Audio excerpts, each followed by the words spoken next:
Welcome to day 11 of the 30 Days of Transformations. If you don't know what this is, it is me jumping on here for 30 days, going live, and telling you about a transformation that I have gone through as I've learned to love my body. And every day I am sharing with you a tip or a trick. It's a little bit of a homework assignment for you to take away that you can do in your own life to bring you one step closer to that transformation as well. So today our topic is confidence with confrontation. And I almost didn't do this one because it's definitely still something that I'm struggling with. So a lot of times when I'm talking about these transformations, it's really important to note that just because I've come a long way doesn't mean that I feel great about it yet. It doesn't mean that I'm like, yes, I've made it. I've got this one in the bag. It just means that I've done a hell of a lot of work on myself and I've come a long way. So when I'm talking about confidence with confrontation, confrontation is still a very uncomfortable thing for me. It's not something that I like. It's not something that I'm really great with, but it is something that I'm not running away from as much as I used to, I guess you could say. So when I was in that place of being in like deep body hatred, I was terrified of confrontation. I was terrified of anger, like could not deal. And I think part of that definitely stems from the fact that when I was a child, there was just not a lot of anger in our house. There was never any, there was no yelling, there was no fighting, and I didn't, which I mean is great, yes, but it means that I didn't learn how to deal with it. I didn't learn how to deal with those emotions. I was the youngest of two, and me and my older sister got along great. Other than the occasional tiff when we were little, we were friends. Like, we didn't fight. So I just really never learned to deal with being confronted or deal with somebody who is angry at me. I honestly didn't really know how to do it. But when I was in that place of really hating my body, it was honestly scary. Like, anger in general, anger was a scary thing. Anger meant that I was losing something. So when I'm talking about losing something, I'm talking about one of three really important things. So there's lots of theories on this, but there's a few things that humans need for survival. Other than food and water, I'm not talking like physical necessities. I'm talking like mental, emotional support necessities. And that's love, safety, and belonging. And if you think of almost anything you have in your life, anything that you're afraid to lose, in some way it can be drawn back to those three things: love, safety, or belonging.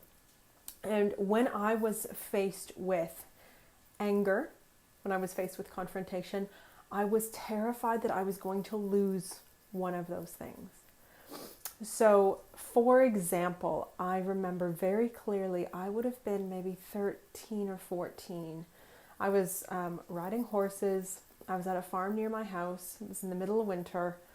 I was there late at night. It was just me, and the owner's wife was out there, and she was a not very nice woman on the best of days. She was a very challenging woman to get along with. And I did something that she just didn't like. She didn't like it, even though I was there and I was paying to have my horse on her property. She didn't like it, and she lost it at me and screamed and yelled. And me in my like teenage mind, I almost couldn't handle it. I didn't really know what to do. I just remember shutting down and just, my heart racing and butterflies in my stomach, and I had no idea what the hell to do about it. And that moment literally stayed with me. I played that moment over in my mind for months. I couldn't stop. It was like this loop. It was like this terror loop on repeat. And every time that came up, it was fear. I didn't feel safe, right? I felt like this place that had been a place of fun, had been the place that I went to on weekends and had a good time and hang out with my friends. It was no longer that. So I didn't belong anymore. Like somehow that confrontation had made it so that I didn't belong. I wasn't safe being there. So although in reality, all it was somebody was having a crap night, she didn't like what I did, and she told me about it, in my mind, it blew up to this massive thing that ended up being way more. And that honestly really came down to me not feeling secure in myself, me not feeling secure in who I was. And the, the thing is that really confrontation in general, how I always interpreted it is that in some way, me being part of a confrontation meant that I was wrong, or I was bad, or I did something, and it was like it was an attack on me, right? So I was always just like running away, like no. But the fact is that chances are, if somebody is confronting you, if somebody has a lot of anger towards you, if they're really coming at you, maybe you screwed up. Maybe you did something and they should be angry. But when somebody reaches a level of anger or feeling like they need to confront you, that's kind of unreasonable. That's on them. So we really need to understand that is not you. Maybe you like triggered a little something. Maybe you poked a sleeping bear. But when somebody reaches that level of being really angry, coming at you, verbally attacking you, whatever it may be, it's actually not an attack on you, even though it feels like it.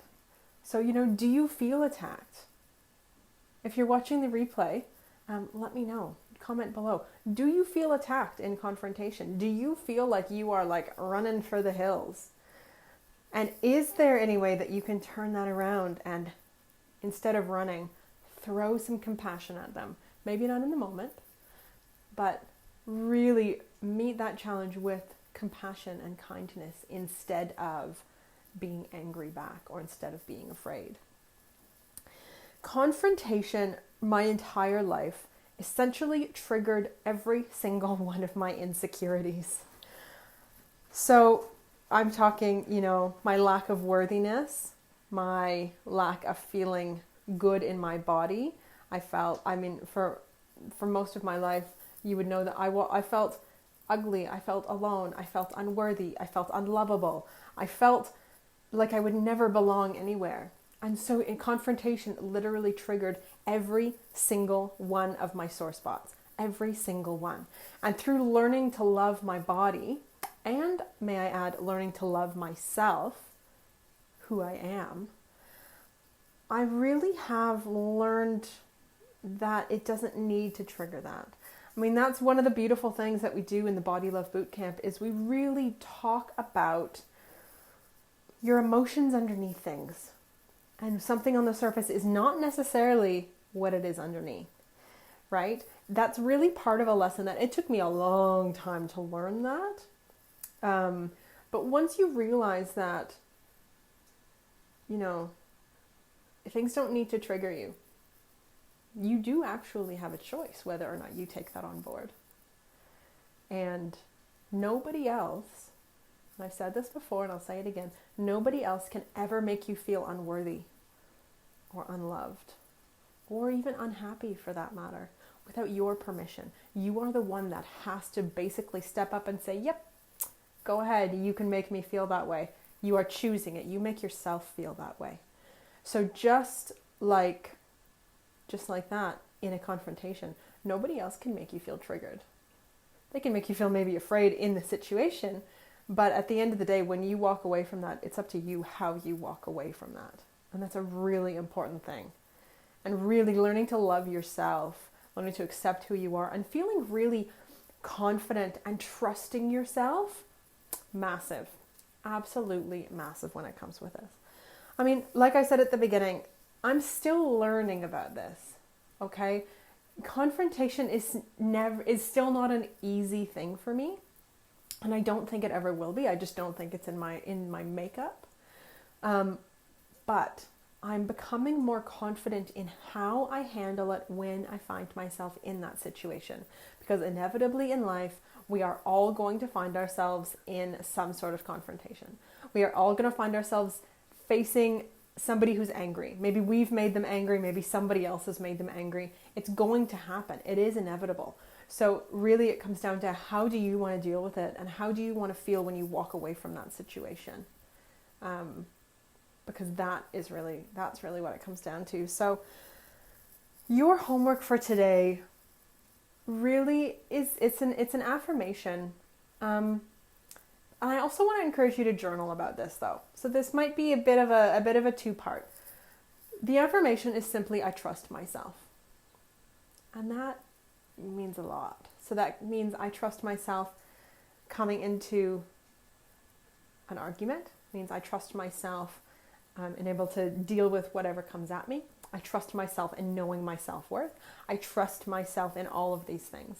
And I would really encourage you to, if this has kind of hit the nail on the head for you, grab your journal and just really ask the question, what does trusting myself look like? What would it look like if I trusted myself in my life every day? And how would that feel? Because trust, especially in yourself, is powerful. It can change a hell of a lot if you can learn to trust yourself. And it will make confrontations way easier. Let me tell you, way easier.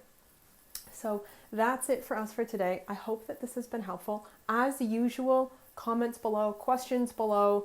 I always jump back on here and answer them if anybody leaves any. And that's it for me today. Thank you for watching. I'll see you tomorrow for day 12.